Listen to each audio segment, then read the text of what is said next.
Kau berat kan? Kau berat rumah mam macam tu je.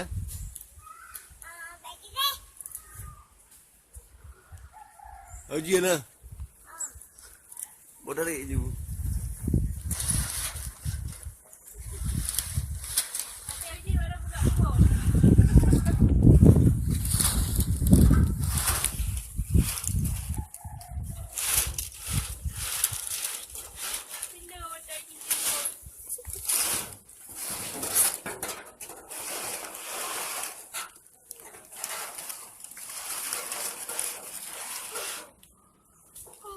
Oh, kupu dia.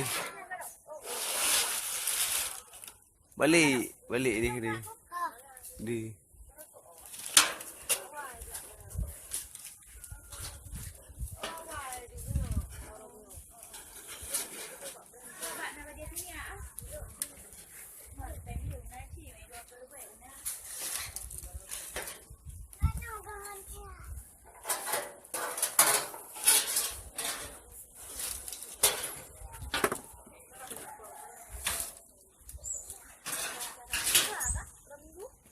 Yeah.